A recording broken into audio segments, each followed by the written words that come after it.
మద్యం విధానానికి సంబంధించిన కేసులో అరెస్టై జైల్లో ఉన్న ఢిల్లీ ముఖ్యమంత్రి అరవింద్ కేజ్రీవాల్కు వరుసగా ఎదురు దెబ్బలు తగులుతున్నాయి. ఆయన వ్యక్తిగత కార్యదర్శి వైభవ్ కుమార్ను తాజాగా విధుల నుంచి తొలగించారు. అతడి నియామక ప్రక్రియలో నిబంధనల ఉల్లంఘన జరిగినట్టు డిపార్ట్మెంట్ ఆఫ్ విజిలెన్స్ వెల్లడించింది. ఈ తొలగింపు తక్షణమే అమల్లోకి వస్తుందంటూ స్పష్టం చేసింది. ఇక విధుల్లో ఉన్నటువంటి ప్రభుత్వ ఉద్యోగిపై దాడి చేశాడంటూ వైభవ్ కుమార్పై 2007లో నోయిడా పోలీసులు కేసు నమోదు చేశారు. అయితే కేజ్రీవాల్కు పీఎస్గా నియమించే సమయంలో ఈ కేసు వివరాలను వెల్లడించలేదంటూ విజిలెన్స్ విభాగం దర్యాప్తులో తేలింది. దీంతో ఆయన్ను తక్షణమే విధుల నుంచి తొలగిస్తూ తాజాగా ఉత్తర్వులు జారీ చేసింది.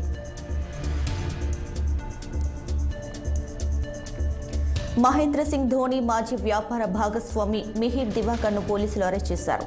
మిహిర్ మోసానికి పాల్పడ్డాడన్న ధోని ఫిర్యాదు మేరకు ఆయనపై క్రిమినల్ కేసు నమోదు చేసిన పోలీసులు అతన్ని అదుపులోకి తీసుకున్నారు. జైపూర్లో క్రికెట్ అకాడమీ స్థాపనలో మిహిర్ అనాధికారికంగా ధోని పేరును వాడుకున్నట్లు ఆరోపణలున్నాయి.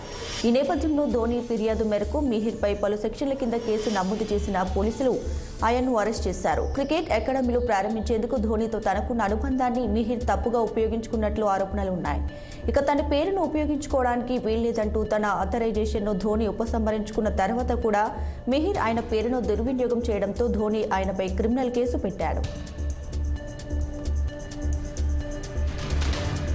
రంజాన్ మాసంలో హైదరాబాదీలో బిర్యానీ బాగా లాగించారట. ఒక నెలలోనే ఏకంగా 10 లక్షల బిర్యానీ ఆర్డర్లు వచ్చాయని ఫుడ్ డెలివరీ సంస్థ స్విగ్గీ వెల్లడించింది.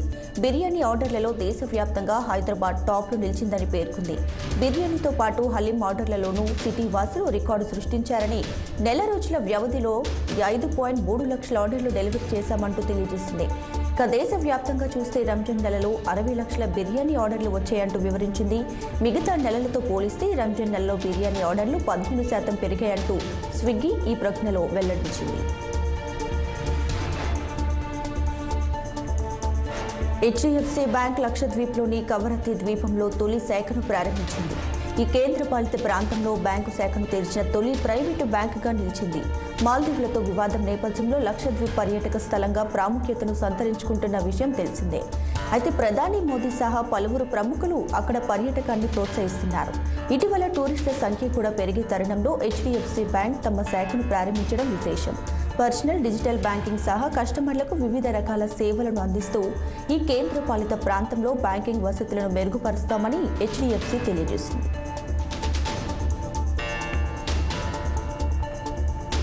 ఒకప్పుడు అపర కుబేరుడుగా ఓ వెలుగు వెలిగిన అనిల్ అంబానీ ప్రస్తుతం ఆర్థికంగా తీవ్ర ఒడిదుడుకులు ఎదుర్కొంటున్నారు. తాజాగా సుప్రీంకోర్టులో ఆయనకు మరో ఎదురు దెబ్బ తగిలింది. అనిల్ అంబానీ రిలయన్స్ గ్రూప్కి చెందిన అనుబంధ సంస్థ Delhi airport metro express private లిమిటెడ్కు ప్రభుత్వ రంగ సంస్థ ఢిల్లీ మెట్రో రైల్ కార్పొరేషన్ 8,000 కోట్ల రూపాయలు చెల్లించాల్సిన అవసరం లేదంటూ సుప్రీంకోర్టు తీర్పునిచ్చింది. 2008లో రిలయన్స్ ఇన్ఫ్రాకు అనుబంధ కంపెనీ అయిన డిఏఎంఈపీఎల్, ప్రభుత్వ రంగ సంస్థ డిఎంఆర్సీలు ఒక ఒప్పందాన్ని కుదుర్చుకున్నాయి. ఈ ఒప్పందంపై వివాదం మొదలవడంతో విషయం కోర్టుకు చేరింది. చివరకు డిఎంఆర్సీకి వ్యతిరేకంగా తీర్పు వెలువడింది. దీనిపై డిఎంఆర్సీ దాఖలు చేసిన క్యూరేటివ్ పిటిషన్ను అంగీకరించిన ధర్మాసనం తాజాగా అనిల్ అంబానీకి వ్యతిరేకంగా తీర్పు వెలువరించింది. ఈ కేసుపై ఢిల్లీ హైకోర్టు డివిజన్ బెంచ్ గతంలో సరైన నిర్ణయమే తీసుకుందని, అందులో జోక్యం చేసుకోవడానికి సుప్రీంకోర్టుకి ఎటువంటి కారణం లేదని మునుపటి తీర్పును ప్రధాన న్యాయమూర్తి జస్టిస్ డివై చంద్రచూడ్ నేతృత్వంలోని ధర్మాసనం పక్కన పెట్టింది.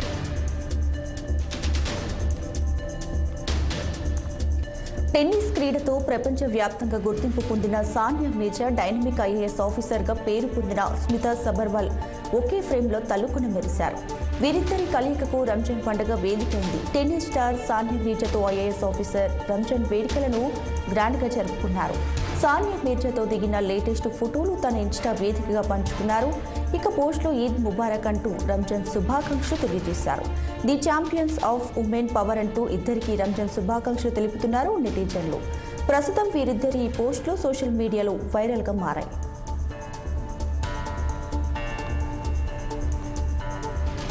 నటి సన్నీ లియోన్ తన పెళ్లి నాటి ఫోటోను సోషల్ మీడియాలో షేర్ చేశారు. డానియల్ వెబర్ను పెళ్లి చేసుకుని 13 ఏళ్లు గడిచిన సందర్భంగా ఆనాటి ఫోటోను తన ఇన్స్టాగ్రామ్లో షేర్ చేశారు.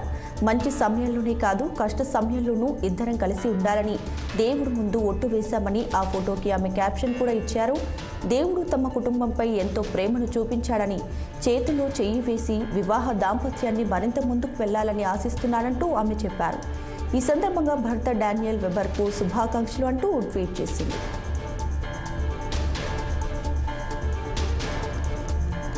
ప్రముఖ టెక్ దిగ్గజం ఇన్ఫోసిస్ మరోసారి తన దాతృత్వాన్ని చాటుకుంది.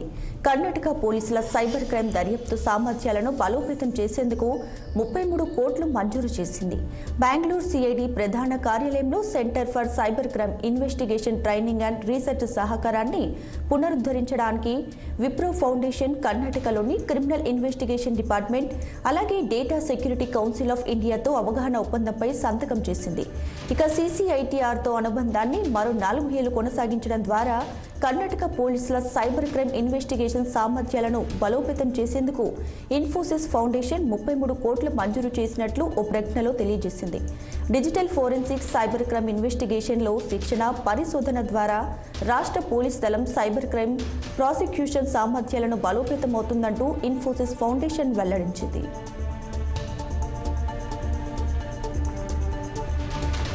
టెస్లా భారతదేశంలో తన కార్యకలాపాలను మొదలుపెట్టడానికి రిలయన్స్తో చేతులు కలిపే అవకాశాలు కనిపిస్తున్నాయి.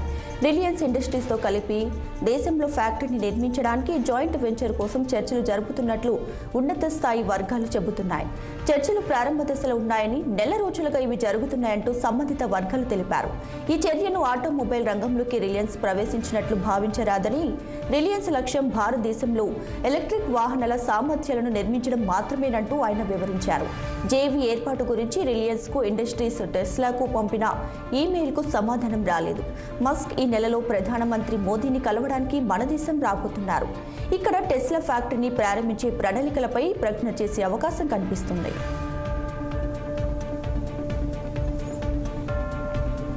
మైక్రోసాఫ్ట్తో టెక్ మహీంద్రాతో జట్టు కానుంది. బిజినెస్, డేటా నిపుణులకు సులభతరంగా ఉండే మైక్రోసాఫ్ట్ ఫ్యాబ్రిక్ ఆధారిత వర్క్ బెంచ్ను రూపొందించేందుకు టెక్ మహీంద్రా మైక్రోసాఫ్ట్తో చేతులు కలిపినట్లు వెల్లడించింది. మైక్రోసాఫ్ట్ ఫ్యాబ్రిక్ వినియోగాన్ని మరింత ప్రాచుర్యంలోకి తెచ్చేందుకు వర్క్ బెంచ్ సిస్టమ్ ఉపయోగపడింది.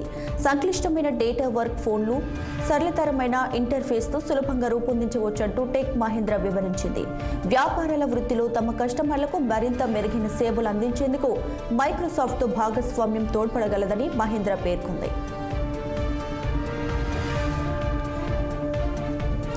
OnePlus కంపెనీ విక్రయాలను ఇండియాలో నిలిపివేస్తున్నట్లు వారే ప్రకటించింది. తాము ఎదుర్కొంటున్న సమస్యలను పరిష్కరించడంలో విఫలమైనందుకు OnePlus స్మార్ట్ ఫోన్స్, టాబ్లెట్స్, అలాగే వేర్బుల్స్ విక్రయాలను మే 1 నుంచి నిలిపివేస్తున్నట్లు south Indian organised retailers association నిర్ణయించింది. అతి తక్కువ మార్జిన్స్, వారంటీ క్లెయిమ్స్ ఆలస్యం కావడం, బలవంతంగా కొన్ని ఉత్పత్తులను రీటైలర్లపై రుద్దడం వంటి సమస్యల కారణంగా ఈ నిర్ణయం తీసుకున్నట్లు అసోసియేషన్ వెల్లడించింది. ఇక ఆన్లైన్కు అనుకూలంగా OnePlus వ్యవహరిస్తుందంటూ ఆరోపించింది. ఈ మేరకు OnePlus technology India sales director Ranjit సింగ్కి వారే లేఖ రాసింది.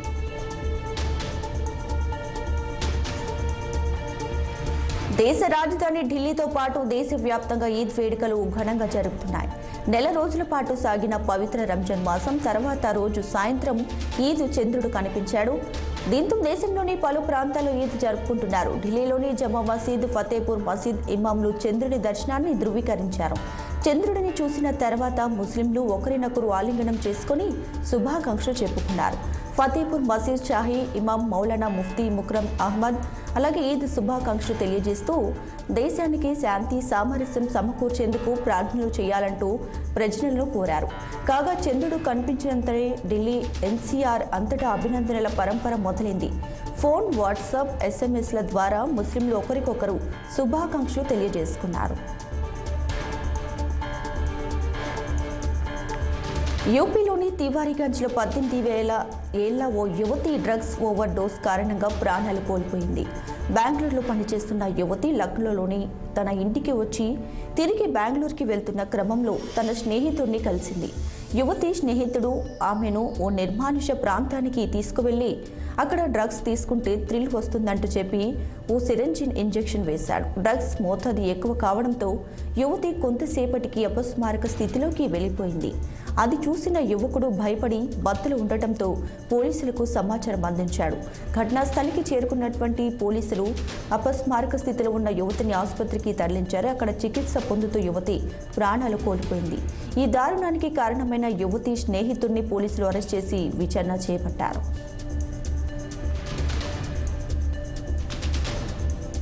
యూపీలోని అయోధ్య బాలరాముడికి ఓ భక్తుడు సుమారు 5 కోట్ల విలువ చేసే 7 కిలోల బంగారు రామాయణాన్ని కానుకగా ఇచ్చారు. 500 బంగారు పేజీలపై రాసిన ఈ రామాయణాన్ని అయోధ్య ప్రధాన ఆలయంలో ఉంచారు. అయోధ్య ప్రాణ ప్రతిష్ఠ సమయంలో విశ్రాంత ఐఏఎస్ అధికారి లక్ష్మీనారాయణ్ తన జీవిత సంపాదన మొత్తాన్ని బాలరాముడికి అంకితం చేస్తానని ప్రతిజ్ఞ చేశారు. ఆ మాట ప్రకారం ఆయన 5 కోట్ల రూపాయలు ఖర్చు చేసి 151 కిలోల బరువున్న రామచరిత మానస్ను సిద్ధం చేయించారు.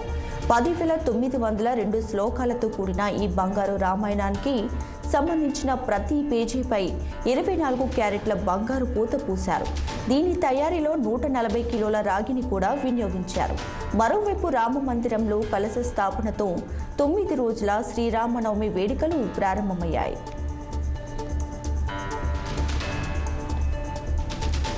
ఇజ్రాయెల్పై హమాస్ కీలక నేత ఇస్మాయిల్ హానియా సంచలన వ్యాఖ్యలు చేశారు. తీవ్ర పగ ప్రతీకారాలతో తన 3 పిల్లలను మరో 3 మనవలను ఇజ్రాయెల్ అత్యంత దారుణంగా హత్య చేసిందంటూ హమాస్ కీలక నేత ఇస్మాయిల్ హానియా తెలియజేశారు. చట్టాలను విలువలను ఏమాత్రం పట్టించుకోలేదని తీవ్ర స్థాయిలో మండిపడ్డారు. జెరూసలం అలక్సా మసీద్ను విముక్తి చేసే మార్గంలోనే తన కుమారులు అమరులయ్యారంటూ ఓ ఇంటర్వ్యూలో పేర్కొన్నారు.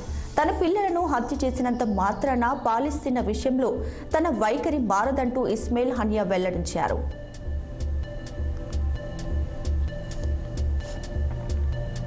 ఎన్నికల ప్రచారంలో రాజకీయ పార్టీలు నియమ నిబంధనలు ఖచ్చితంగా పాటించాలంటూ కేంద్ర ఎన్నికల సంఘం స్పష్టం చేసింది.